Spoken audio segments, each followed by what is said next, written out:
Hello students, আজকে যে ক্লাসটা করব আমরা সেটা হচ্ছে সিইউ বা ডব্লিউবি 6 সেমিস্টারের ক্যাশ ফ্লো স্টেটমেন্ট। তো আমাদের 6 সেমিস্টারে যে বইটা আমরা ফলো করি সেই বইটা নামটা রয়েছে দেখবি financial reporting and financial statement analysis. এটা হচ্ছে নাম। কেন আমি বলছি এই নামটা, তোরা এর আগে যখন অ্যাকাউন্টস করেছিলি তখন প্রথম সেমিস্টার ছিল হচ্ছে ফিনান্সিয়াল অ্যাকাউন্টিং, এরকম মেবি এরকমই নাম ছিল। তারপরে ফিনান্সিয়াল অ্যাকাউন্টিং 1, তারপরে ছিল হচ্ছে তোর থার্ড সেমিস্টারে ফিনান্সিয়াল অ্যাকাউন্টিং 2, তারপরে পুরোপুরি ফিফথ সেমিস্টারে যে কথাটা হলো সেখানে ফিনান্সিয়াল কথাটা উড়ে গেল, হয়ে গেল কর্পোরেট অ্যাকাউন্টিং। চিন্তা করে দেখ, এখন যেটা বলছে financial reporting and financial analysis, এই কথাগুলো জানলে কিন্তু প্রত্যেকটা আলাদা মানে আছে। আমরা পুরোটাকেই বলি অ্যাকাউন্টেন্সি বা অ্যাকাউন্টস এরকম চালিয়ে দিই, কিন্তু প্রত্যেকটা কিন্তু আলাদা আলাদা মানে আছে। ফিনান্সিয়াল অ্যাকাউন্টিং যেটা ছিল শুধু অ্যাকাউন্টস এর উপর 1 2, কর্পোরেট অ্যাকাউন্টস এর উপর, কিন্তু কর্পোরেট ওয়ার্ল্ডে কি অ্যাকাউন্টস দরকার সেটা। আর তেমনি এখানে যেমন যে financial reporting and financial statement analysis, এইটার মানে বলতে চাইছে ফিনান্সিয়াল মানে অর্থনৈতিক বিবরণী, রিপোর্টিং স্টেটমেন্ট মানে আর্থিক বিবরণী বা আর্থিক পরিস্থিতি। তাহলে আর্থিক বিবরণী বা আর্থিক পরিস্থিতি বোঝা যায় এরকম অ্যাকাউন্টস গুলো আমাদের কিন্তু এই 6 সেমিস্টারে আছে। আর সেই অ্যাকাউন্টস মধ্যে কি কি আছে, সেই অ্যাকাউন্টস মধ্যে প্রথমে আমরা করেছি কি করেছিলাম, কম্পারেটিভ, কমন সাইজ স্টেটমেন্ট, এগুলো ইনকাম স্টেটমেন্ট আর ব্যালেন্স শিট, এগুলো করেছে যেটা তুলনা করা বোঝায়। তারপরে আমরা করেছি রেশিও। রেশিওটাও জানবি একটা কোম্পানির আর্থিক পরিস্থিতি বা আর্থিক অবস্থা কেমন আছে সেটা বোঝায়, ঠিক আছে। এবার আমরা এটা করতে যাচ্ছি ক্যাশ ফ্লো স্টেটমেন্ট। মোটামুটি একটা জিনিস মাথায় রাখবি যে মুখস্থ ব্যাপারটা বা 5-10 বছরের ব্যাপারটা কিন্তু এখন ভুলে যা। এটা কিন্তু এখন নতুন ট্রেন্ড হয়ে গেছে, 5-10 বছর আসবে না, নতুন ট্রেন্ড এটা, 5-10 বছর আসবে না।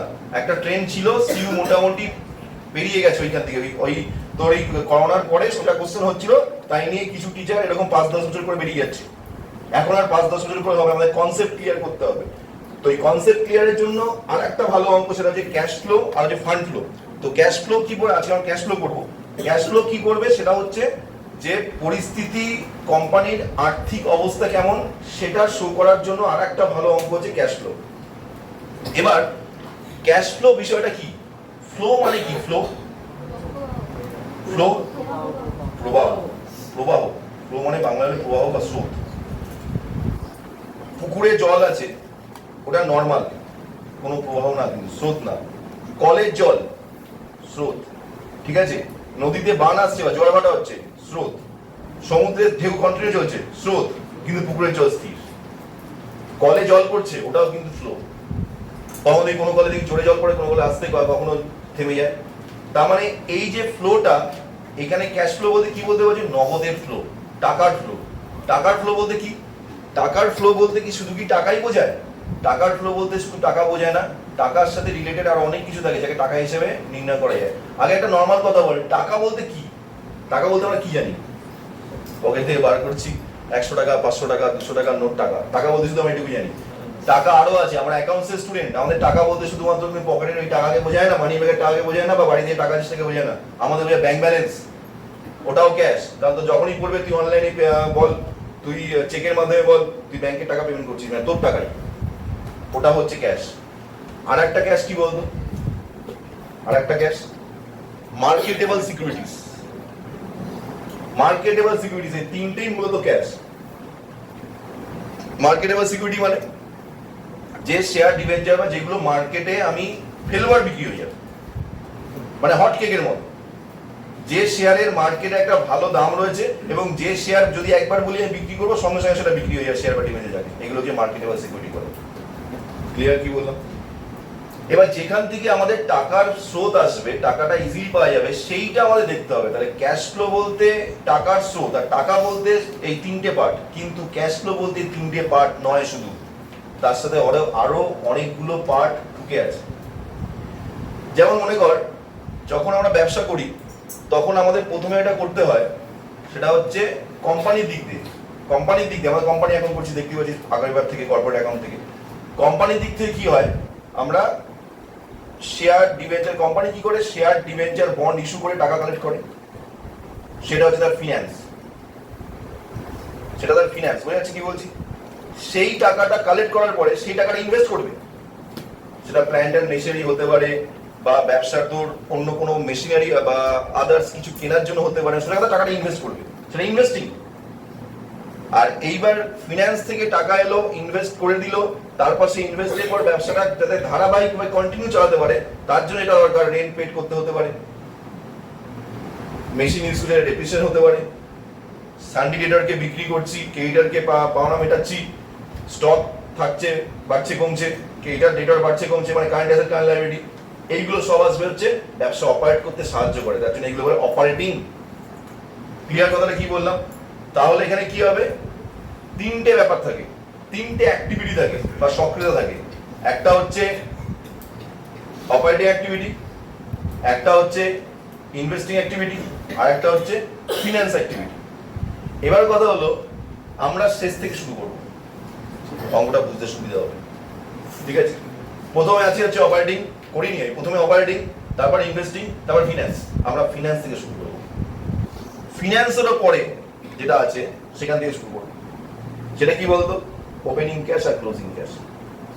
ঠিক আছে, যখনই আমরা অঙ্ক করব তখন মাথায় রাখবো যে দেখবি ক্যাশ ব্যালেন্সটা দিয়ে দেবে, ক্যাশ ব্যালেন্সটা দিয়ে দেবে। কি করবো আমরা? Add opening cash balance.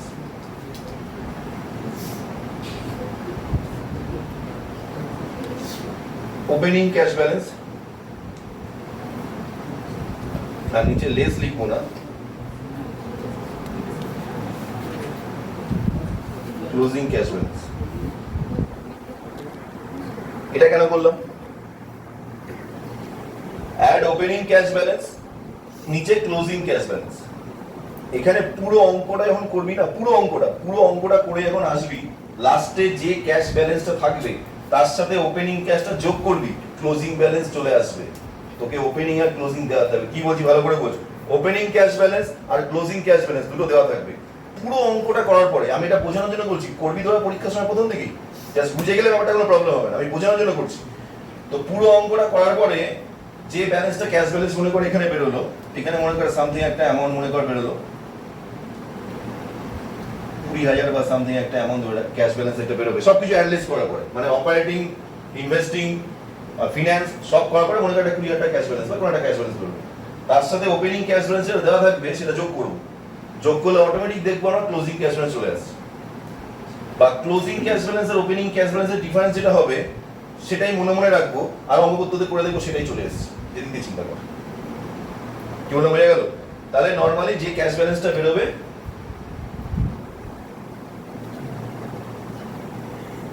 তার সাথে ওপেনিং ক্যাশ ব্যালেন্সটা যোগ করলে ক্লোজিং ক্যাশ ব্যালেন্সটা পাওয়া যাবে। ঠিক আছে, এটাও বোঝানোর জন্য করা হলো। এইবার আমরা অঙ্কটা শুরু করব। ফরম্যাটটা ভালো করে বুঝলে কিভাবে হয়, কার্যকলাপটা ভালো মতো বুঝতে পারলে আমরা নর্মালি পুরো অঙ্কটা ঠিকঠাক করা যাবে। যেমন আমি কি বললাম, প্রথমে হবে অপারেটিং অ্যাক্টিভিটি, তারপরে হবে ইনভেস্টিং অ্যাক্টিভিটি, তারপরে ফিনান্স অ্যাক্টিভিটি। তো আমরা কি করব? আমরা প্রথমে ফিনান্স অ্যাক্টিভিটি থেকে শুরু করব। কেন? কোম্পানি শুরুই হয় ফিনান্সের মাধ্যমে। আমরা নর্মালি কি সাধারণ মানুষ ব্যবসা করতে ভয় পাই কেন জানিস? যে কারণে হোক, যে অনেক কারণ আছে, মেইন ভয় পাই কেন জানিস? রিস্ক। তার মানে রিস্ক মানে কি? টাকা। টাকা মানে কি? যে টাকাটা ব্যবসায় ঢোকাবো সেই টাকাটা যদি না ওঠে। সবাই জানে ব্যবসায় বাণিজ্যে বসতি লক্ষ্মী, এটা কথাই জানে, সবাই জানে এটা। কিন্তু নর্মালি কি হচ্ছে, কিন্তু কটা বাঙালি ব্যবসা করতে এগোয়? কটা বাঙালি তো রিস্কের জীবন নেয় এখন চাকরির এত দুরবস্থা, এত দুর্নীতি, তারপরেও লোকে কি করে, একটা মোটামুটি গ্র্যাজুয়েশনের পরে একটা সরকারি চাকরি পেয়ে যাই, সিএমএ কমপ্লিট করে ফেলি, ক্র্যাক করে ফেলি, ঝামেলা শেষ। মানে আমরা সবসময় চাকরির দিকেই এগোচ্ছি, কিন্তু প্রফেশনাল সিএমএ কমপ্লিট করে ফেলি, 40 বছর হয়ে যাচ্ছে। আমি নিজে দেখলাম কয়েকজনকে, বা এতেও দেখা যায় ইউটিউবে, হয়তো সিএ ইন্টার ক্লিয়ার করতে পারি 40, জীবনে অর্ধেকের বেশি বছর তো সিএ ইন্টার কভার করতে করতেই কাটিয়ে দিল। তারপর যখন টাকাটা পাবে, আলটিমেট গিয়ে সিএ হয়ে গেল, তারপর যখন টাকা পাবে, লাভটা কি আছে? জীবন 40 বছর চলেই গেল, ইম্পর্টেন্ট সময়টা এই চলে গেল। এই আস্তে কথা না, এই যে বললাম যে ইম্পর্টেন্ট সময়, এই টাকা যে বিষয়টা ব্যবসার ক্ষেত্রেও কিন্তু একটা ইম্পর্টেন্ট সময় আছে, আর সেই সময় তোকে ইনভেস্ট করতে হবে। আর ইনভেস্ট করতে হলে কি দরকার? টাকা জোগাড় করতে হবে। টাকা জোগাড়টা করে দিকে আসে ফিনান্স অ্যাক্টিভিটি। একটা কোম্পানির ক্ষেত্রে শেয়ার ডিবেঞ্চার ইস্যু করে সে টাকা জোগাড় করে। বোঝা গেল কি বললাম? তাহলে আমাদের কি আসবে? ফার্স্ট, ওপর থেকে করছি না, নিচ থেকে ফার্স্টে আসবে ফিনান্স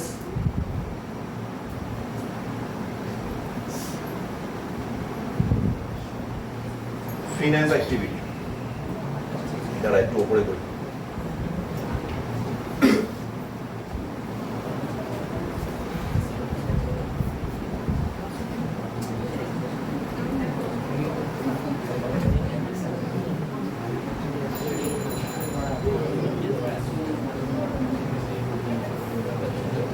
তাহলে আগে লিখে দিবি এটা cash flow from finance activity, ঠিক আছে?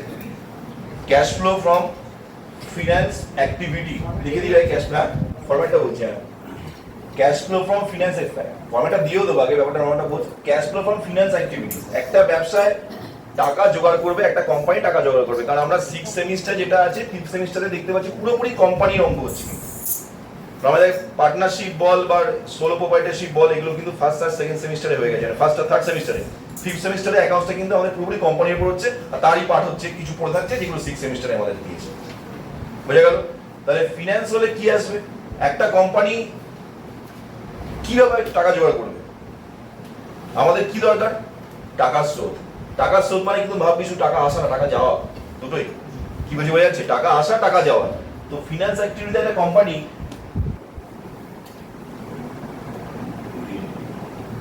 Cash flow from finance activities, cash flow from finance activity কি আসবে? ফিনান্স অ্যাক্টিভিটি কি আসবে? ফার্স্টে issue of share, issue of share করে টাকা পাবো। টাকা আসছে না যাচ্ছে? শেয়ার ইস্যু করলে, শেয়ার ইস্যু টাকা আসছে না যাচ্ছে? টাকা আসছে। তাহলে এটা কি হবে বলতো? অ্যাড।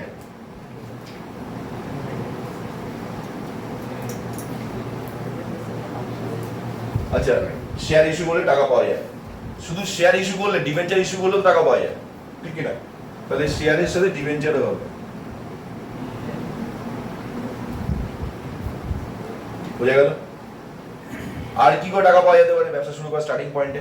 ব্যবসা শুরু করলে স্টার্টিং পয়েন্ট শুধু না, ব্যবসা কন্টিনিউ চলছে, তারপর আমি আবার মূলধন জোগাড় করছি। আর কি আছে?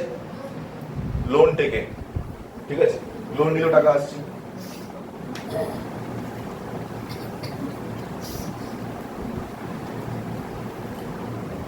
Loan taken. আর কোন আছে?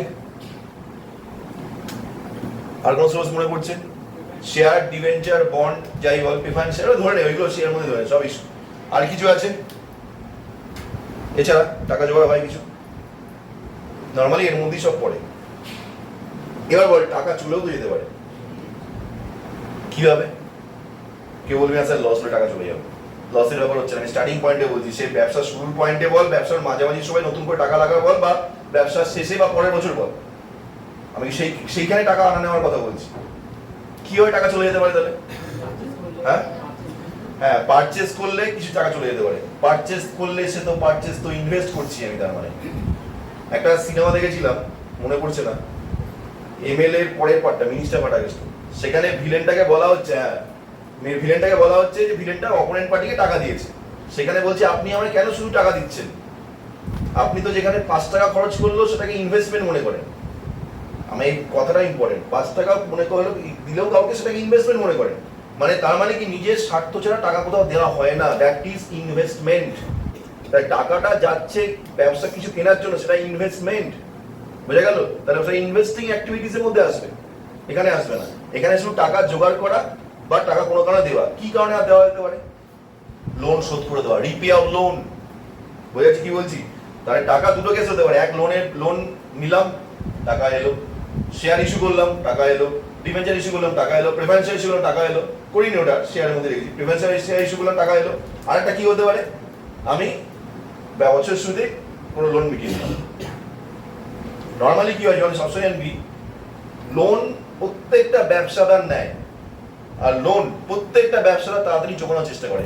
এটা হচ্ছে নর্মাল ওয়ে। এখন তুই স্যার অ্যাবনর্মাল হয়ে চিন্তা করিস অনিল আম্বানি 14,000 13,000 কোটি টাকা লোন নিয়ে করে আছে, সে টাকা মাফ করে, সেটা অন্য বিষয়। বিজয় মালিয়া পালিয়ে গেছে, সেটা অন্য বিষয়। টাকা চুরি করার জন্যই করেছে, টাকা নিয়ে পালিয়ে যাবো, সেটা অন্য বিষয়। কিন্তু যারা নর্মাল ব্যবসা করতে চাইছে, যারা ইন্ডিয়াতে থাকতে চাইছে বা ব্যবসাটা বাড়াতে চাইছে, তারা কিন্তু সবসময় চেষ্টা করে লোন নেব, কিন্তু সময়ের আগে লোন শোধ করবো। সময়ের আগে, যত সময় আগে শোধ করবো তাদের কি হবে, ইন্টারেস্ট কম গুনতে হবে। ইন্টারেস্ট কম দেওয়া মানে কি, তার মানে হচ্ছে সেখানে সেই টাকাটা আমার সেভ হচ্ছে। আর বড় লোক হওয়ার আর একটা উপায় হচ্ছে লোন শোধ করে দেওয়া। যে কোনো বিজনেসম্যান লোন শোধ করবে, কিন্তু দরকার পড়লে লোন নিতে হবে।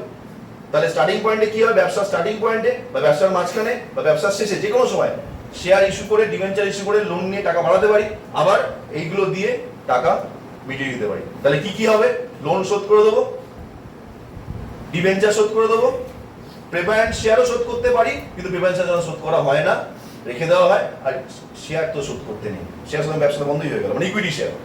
তারপরে কি হবে এখানে, লেস রিপে অফ লোন বা কমা দিয়ে ডিবেঞ্চার।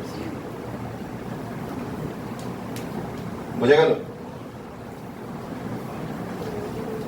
দেখে রিপে অফ ডিবেঞ্চার।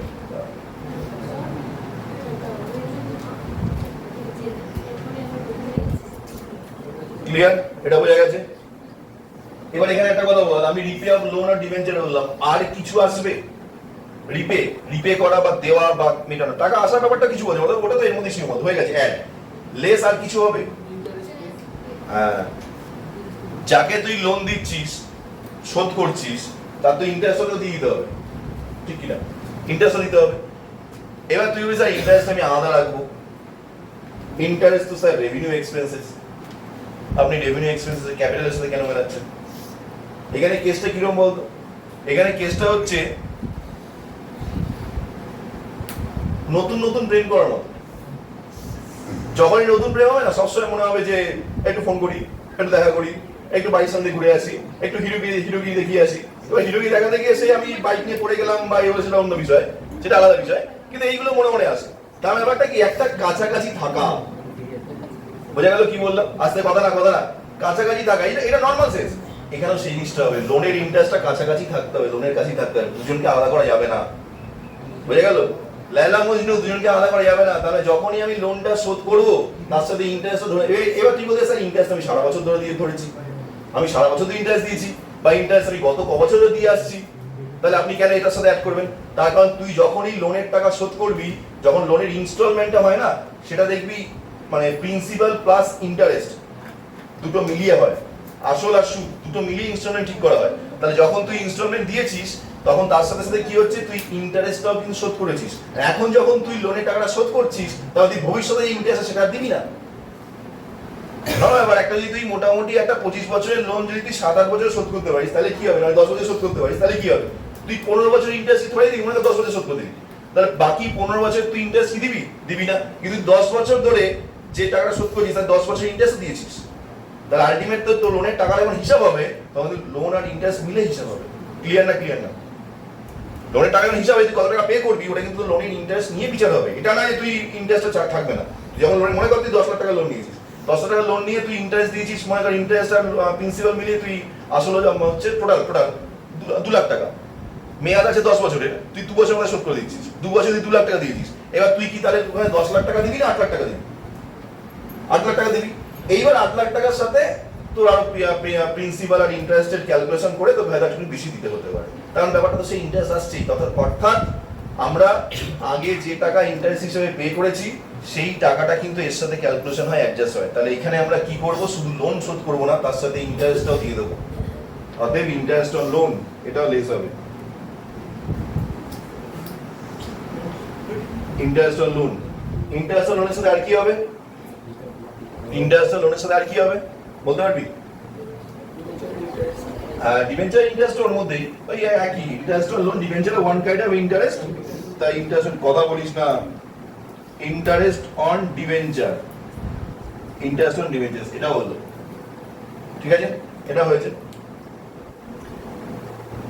আর কি হবে এখানে, লেস অ্যাডের ব্যাপার তো হয়ে গেছে, লেসের ব্যাপার আছে, লেস আর কি হবে, এগুলো ক্লিয়ার হলো তো? লেস আর কি হবে,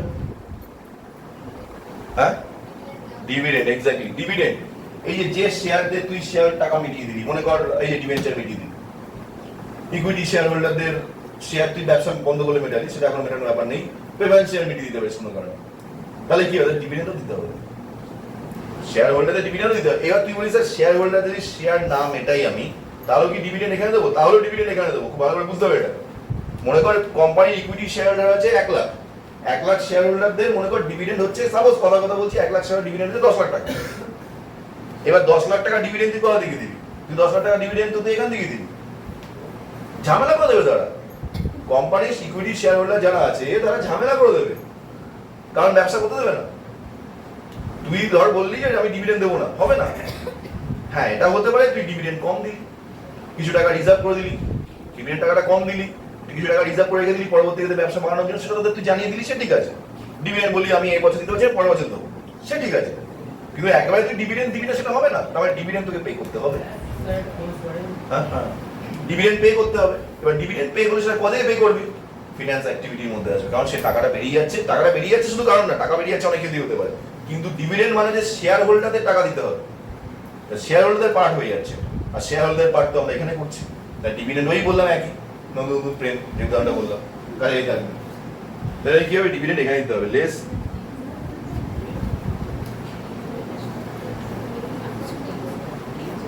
ডিভিডেন্ড পেইড। ব্যাস মোটামুটি operating activity, sorry finance activities এর মধ্যে এইগুলোই আছে, ঠিক আছে, হয়ে গেল। এবার আমরা করবো হচ্ছে ইনভেস্টিং অ্যাক্টিভিটি, এটা করে না একটু। আপনি তো ফর্মেট পাঠিয়ে দেবেন না গ্রুপে?